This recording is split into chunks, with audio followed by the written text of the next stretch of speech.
মহামারীর পরে আসবে সানাওয়াতুজ জালাজিল, ভূমিকম্পের বছরগুলো। মানে বছর ধরে, বছরের পর বছর ধরে পৃথিবীতে বিভিন্ন জায়গায় ভূমিকম্প হতে থাকবে। কে বলেছেন?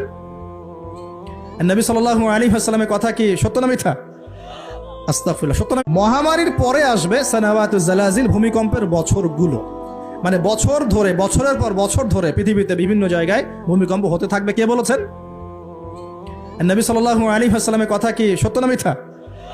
আস্তাগফিরুল্লাহ, সত্য না মিথ্যা? সত্য। তার মানে একটা হাদিস পেলাম, নবীজি বলেছেন কিয়ামতের আগে আগে কি হবে?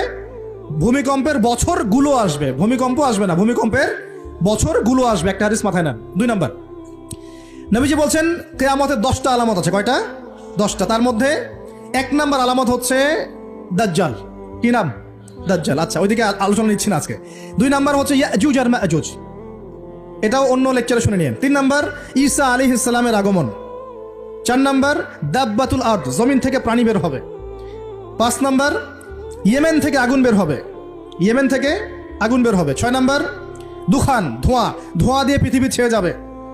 7 নাম্বার, 8 নাম্বার, 9 নাম্বার, এগুলো হচ্ছে 3টা বড় বড় ভূমিকম্প, ভূমিধস, যেটা হবে একটা পৃথিবীর পূর্বে, একটা পশ্চিমে, একটা মাঝখানে।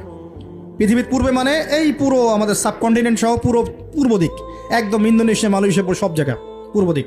পশ্চিম মানে পুরো পশ্চিমা সভ্যতা, আর মাঝখান মানে এই জাজিরাতুল আরবিয়া, মাঝখান। এই 3টা ভূমিকম্প হবে পৃথিবীতে, এখনো আসা বাকি আছে। বড় বড়, এগুলোতে ভূমি কাঁপবে না, ভূমি ধসে যাবে। কি হবে? নবীর কথা কি ভুল হবে?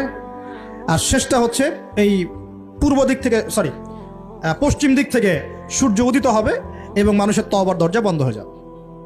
তওবা করে লাভ নাই। এই 10টা বড় বড় মধ্যে 3টা পেয়েছেন ভূমিকম্প। তাহলে পেলাম যে ভূমিকম্পের বছরগুলো আসবে। আরও পেলাম কি বড় বড় 3টা হবে, পূর্বে একটা, পশ্চিমে একটা, মাঝখানে একটা। আর কোন পাপের কারণে হবে সেটা কিন্তু অন্য আয়াতগুলোতে আমরা দেখলাম। আচ্ছা, সামনে আসেন।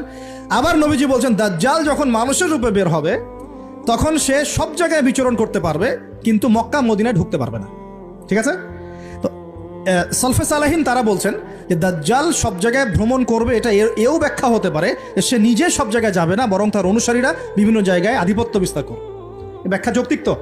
যৌক্তিক ব্যাখ্যা। এরপরে যখন সে মদিনায় ঢুকতে পারবে না, দেখবে যে এখানে ফেরেশতারা একদম খোলা তরবারি হাতে দাঁড়ায় আছে, ঢুকতে পারবে না। তখন সে মদিনার কাছাকাছি একটা জায়গায় বসতি গাড়বে, গেড়ে তার অনুসারীদেরকে আহ্বান করবে। কিভাবে? সে, আল্লাহ পাক তো তাকে কিছু ক্ষমতা দিবেন পরীক্ষা করার জন্য। সে 3 বার ভূমিতে আঘাত করবে, এতে করে ভূমি কেঁপে উঠবে এবং এই ভূমিকম্পে মদিনা থেকে যত মোনাফেক টাইপের যত মানুষ আছে সব দৌড় দিয়ে দাজ্জালের দলে যোগ দিবে। তার মানে ওই সময়ে ভূমিকম্প আসবে। আর কি? এবার নবী সাল্লাল্লাহু আলাইহি ওয়াসাল্লাম